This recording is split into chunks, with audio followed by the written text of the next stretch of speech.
Good afternoon. हमने normative economics को वापस स्टार्ट करना है। Class 11th economics chapter number 1।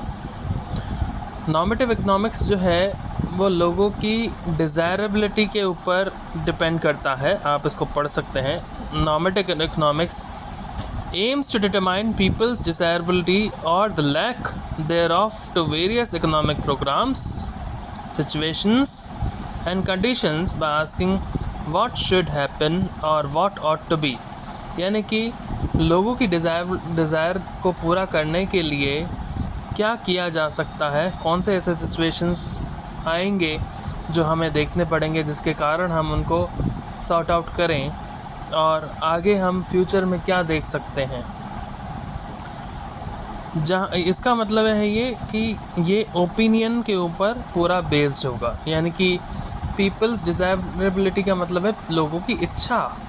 तो जब हम लोगों के बारे में पूछेंगे, उनकी इच्छाओं के बारे में पूछेंगे तो उनके मत, उनके विचार हमारे सामने आएंगे और उनकी डिज़ायरेबिलिटी यानी कि ओपिनियन के बेस्ड पर हम सारा काम कर सकते हैं।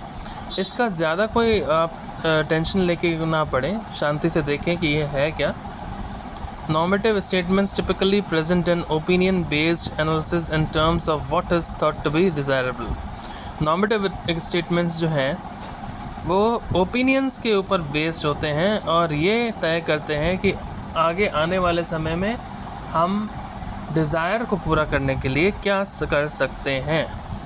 इसके पहले हमने पढ़ा पॉजिटिव स्टेटमेंट्स, उसी तरीके से है normative statements. A normative statement is one which cannot be verified और tested and is based on value judgement. यानी कि ये वैल्यू जजमेंट का मतलब ओपिनियन किसी इंसान के विचारों के ऊपर निर्भर करता है।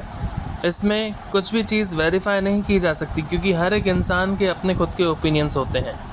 For example, the government should provide health care to all citizens. अब ये जो है एक ओपिनियन है। जैसे मैं कह रहा हूँ अगर कि मैं ये चाहता हूँ कि गवर्नमेंट को पूरी जनता को हेल्थ केयर प्रोवाइड करना चाहिए, तो ये मेरा ओपिनियन है, ये मेरा मानना है। Some observations of normative economics are income equality should be reduced, raising taxes on high income earners. जो इनकम की इनक्वालिटी है उसको दूर करने के लिए हम जो हाई इनकम की अर्नर्स हैं, जो ज़्यादा पैसा कमाते हैं, उनके ऊपर ज़्यादा अगर हम टैक्स लगाएंगे तो वो पैसा हमारे पास आएगा और उससे इनकम की इनक्वालिटी ख़त्म होगी। यानी कि जिसके पास कम पैसा है वो कम टैक्स भरेगा, जो एक लिमिटेड अमाउंट तक कमाता है उसको कोई टैक्स भरने की ज़रूरत नहीं है, और जो बहुत ज़्यादा कमाता है उसको गवर्नमेंट को टैक्स देना पड़ेगा। उसी के बेसिस पे उसके पास जो नेट अमाउंट बचेगा वही उसके लिए होगा, और उसी के बेसिस पे हम ये कह सकते हैं कि हम इस तरीके से इक्वालिटी ला सकते हैं। Most health care should be provided free at the point of use. अब यहाँ जो ये पॉइंट है कि बहुत सारे हेल्थ केयर प्रोवाइडर्स जो हैं, जो हॉस्पिटल्स हैं, जो सरकारी हॉस्पिटल हैं, उनको फ्री में सारा काम करना चाहिए। इवन दो प्राइवेट को भी करना चाहिए जिससे वेलफेयर बढ़े। अब यहाँ जो है ये सारे ओपिनियंस हैं, इसका कोई भी वेरिफिकेशन नहीं हो सकता। मैंने कुछ कहा, आपने कुछ कहा, सारे के सारे इकोनॉमिस्ट जो हैं अपने अपने ओपिनियंस देते हैं और उसी के बेसिस पे सारा काम होता है। इसी के लिए इसको नॉर्मेटिव इकोनॉमिक्स कहते हैं। नॉर्मेटिव इकोनॉमिक्स मतलब नॉर्म्स के ऊपर, यानी कि लोगों के कहे गए कथनों के ऊपर। Characteristics of normative statements based on opinion, so it is subjective. ये सारा सब्जेक्टिव है क्योंकि ओपिनियंस के ऊपर बेस्ड है। Often includes words like ought to और should। जब भी आपको नॉर्मेटिव स्टेटमेंट को पता करना हो कि ये नॉर्मेटिव है कि पॉजिटिव है, तो नॉर्मेटिव के लिए उसमें ought to या फिर should ऐसे वर्ड्स का इन्वॉल्वमेंट होना ज़रूरी है।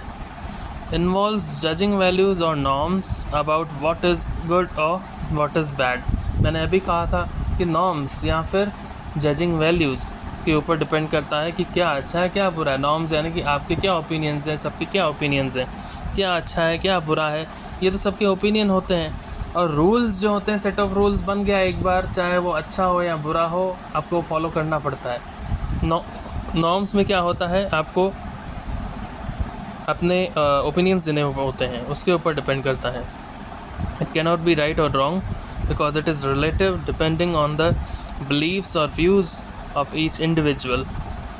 ये सही या गलत नहीं हो सकता क्योंकि ये डिपेंड करता है लोगों के बिलीव्स के ऊपर.